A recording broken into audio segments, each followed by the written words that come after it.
Hello friends, स्वागत है आपके अपने यूट्यूब चैनल एस के सचिन क्लासेस में। एस के सचिन क्लासेस को सब्सक्राइब कर लें ताकि वीडियो का नोटिफिकेशन आपको प्राप्त हो सके। आज हम ब्राह्मण साम्राज्य के बारे में पढ़ेंगे। जो ब्राह्मण साम्राज्य कैसे उत्पन्न हुआ, उसके क्या क्या इंपॉर्टेंट क्वेश्चन हैं और एग्जाम्स में very very most important question हैं जो हर एक एग्जाम में पूछे जाते हैं। अगर इसी तरह की लेटेस्ट वीडियो पाना है तो चैनल को सब्सक्राइब कर लेना है। ठीक है, तो चलिए आज का हम वीडियो स्टार्ट करते हैं। हमारा पहला क्वेश्चन है, मगध पर शुंग वंश की नींव किसने डाली? मगध पर शुंग वंश की नींव किसने डाली? तो मगध पर शुंग वंश की नींव पुष्यमित्र शुंग ने डाली। Option number A is the right answer. अब नेक्स्ट है, पुष्यमित्र शुंग किस जाति का था? पुष्यमित्र शुंग किस जाति का था? तो सेकंड का option number D is the right answer. Pushyamitra Shunga ब्राह्मण जाति का था। अब नेक्स्ट है, हमारा अगला क्वेश्चन है, शुंग वंश के शासकों ने अपनी राजधानी कहाँ स्थापित की? शुंग वंश की शासकों ने अपनी राजधानी कहाँ स्थापित की? तो थ्री का option number A is the right answer, Vidisha. अब नेक्स्ट, पुष्यमित्र शुंग को किस इंडो यूनानी शासक ने पराजित किया? पुष्यमित्र शुंग को किस इंडो यूनानी शासकों ने पराजित किया? तो चौथा का option number B is the right answer, Menander. अब नेक्स्ट, पुष्यमित्र शुंग ने कितनी बार अश्वमेध यज्ञ कराए? हमारा 5 नंबर क्वेश्चन है, पुष्यमित्र शुंग ने कितनी बार अश्वमेध यज्ञ कराए? तो 5 का option number A is the right answer, 2 बार। कितनी बार कराए? 2 बार। तो 2 बार पुष्यमित्र शुंग ने अश्वमेध यज्ञ कराए। हमारा अगला क्वेश्चन है, पुष्यमित्र शुंग के लिए किसने अश्वमेध यज्ञ कराए? पुष्यमित्र शुंग के लिए किसने अश्वमेध यज्ञ कराए? तो 6 का option number C is the right answer, Patanjali. Pushyamitra Shunga के लिए पतंजलि अश्वमेध यज्ञ कराए। ठीक है, तो अब नेक्स्ट, भरहूत स्तूप का निर्माण किसने कराया? भरहूत स्तूप का निर्माण किसने कराया? जल्दी से आंसर दीजिए। तो भरहूत स्तूप का निर्माण 7 का option number is the right answer, Pushyamitra Shunga ने करवाया। अब नेक्स्ट, शुंग वंश का अंतिम शासक कौन था? शुंग वंश का अंतिम शासक कौन था? तो 8 का option number C is the right answer. तो 8 का C is the correct answer. Option number C is the right answer, Devabhuti. Shunga वंश का अंतिम शासक देवभूति था। अब नेक्स्ट है, देवभूति की हत्या कब हुई? देवभूति की हत्या कब हुई? तो 9 का option number D is the right answer, 73 ईसा पूर्व में देवभूति की हत्या हुई। अब नेक्स्ट है, हमारा अगला क्वेश्चन है, देवभूति की हत्या किसने की? देवभूति की हत्या किसने की? तो देवभूति की हत्या वासुदेव ने की। Option number A is the right answer. ठीक है, तो शुंग वंश का अंतिम शासक देवभूति थी। इसकी हत्या 73 ईसा पूर्व में वासुदेव ने कर दी। अब नेक्स्ट है, शुंग वंश के बाद मगध की गद्दी पर किस वंश की नींव डाली? शुंग वंश के बाद मगध की गद्दी पर किस वंश की नींव डाली? तो कर्ण वंश की नींव डाली। किस वंश की? कर्ण वंश की। 11 का B is the right answer.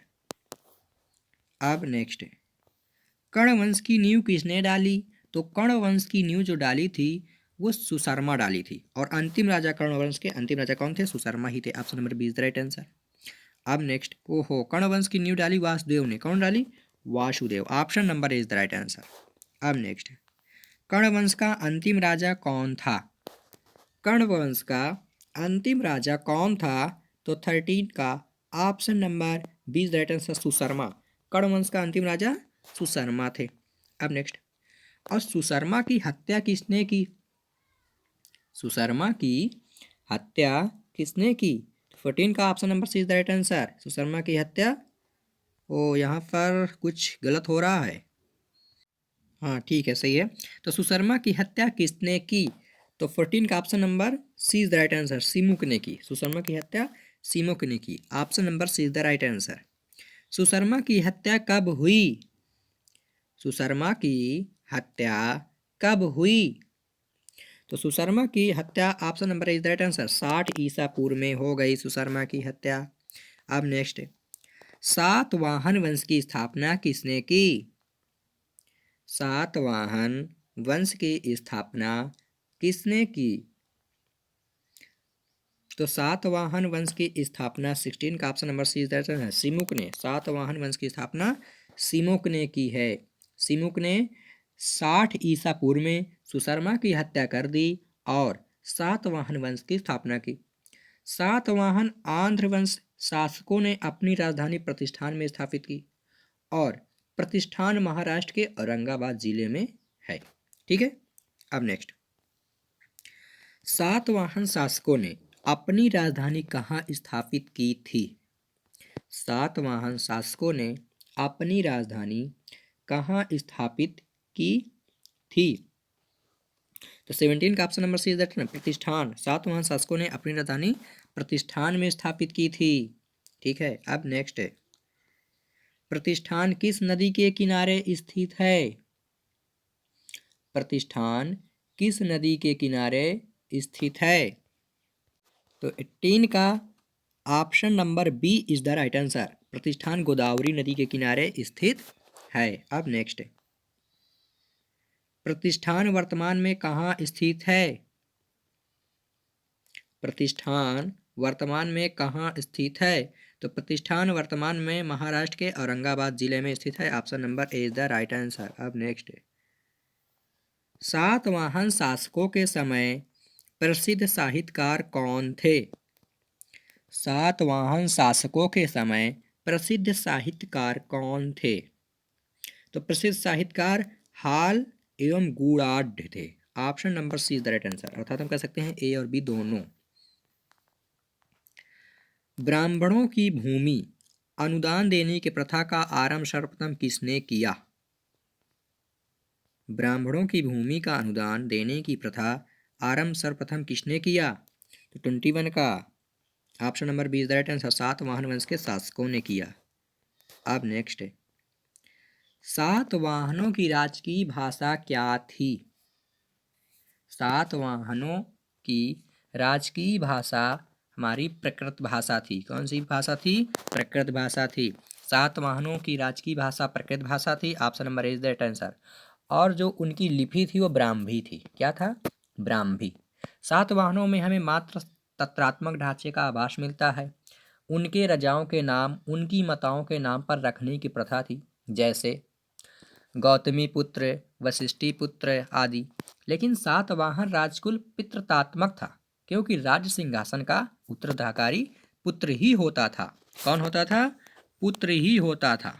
ठीक है, देखिए, और अगर बात करें तो नेक्स्ट पॉइंट ये है कि अगर सातवाहन शासकों ने ग्रामीण क्षेत्रों में प्रशासन का काम गौलमीकी को सौंपा। गौलमीकी एक सैनिक टुकड़ी का प्रधान होता था, जिसमें 9 रथ, 9 हाथी, 25 घोड़े और 45 पैदल सैनिक होते थे। सातवाहनों की महत्वपूर्ण स्थापत्य कृतियां हैं, जैसे कार्ले का चैत है, अजंता है, अजंता है, ऐसे बहुत हुआ करते थे। ठीक है, सातकर्णी एवं अन्य सभी सातवाहन शासक दक्षिणापथ के स्वामी कहे जाते थे। अब बात कर लेते हैं कुछ महत्वपूर्ण इंपॉर्टेंट नोट्स की। हमारा पहला नंबर नोट्स क्या है कि चेदी राजवंश अशोक की मृत्यु के उपरांत संभवतः प्रथम शताब्दी ईसा पूर्व में कलिंग में चेदी राजवंश का उदय हुआ। किसका? चेदी राजवंश का उदय हुआ।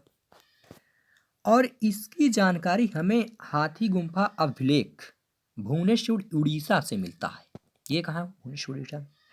खारवेल इस वंश का एक प्रतापी राजा था।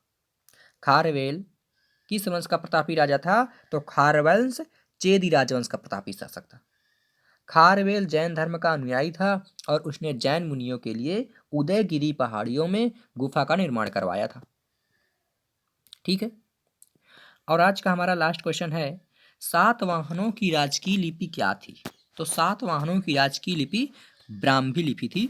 Option number C is the right answer.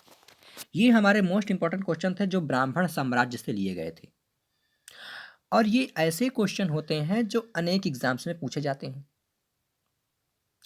आजकल की दुनिया में हमारा कॉम्पिटिटिव बहुत कंपटीशन बढ़ गया है, इसलिए हम ब्राह्मण साम्राज्य के वेरी मोस्ट इंपॉर्टेंट क्वेश्चन को लेकर आए थे जो कि अनेक एग्जाम्स में बहुत इंपॉर्टेंट है, और वो ऐसे क्वेश्चन हैं जो कई बार पूछे भी जा चुके हैं एग्जाम्स में। अगर इसी तरह की लेटेस्ट वीडियो आपको पाना है तो चैनल को सब्सक्राइब कर लेना, ताकि आपको वीडियो का नोटिफिकेशन मिल सके या प्राप्त हो सके। तो आज का सेशन हम यहीं पर समाप्त करते हैं। जय हिंद, वंदे मातरम, जय श्री कृष्ण।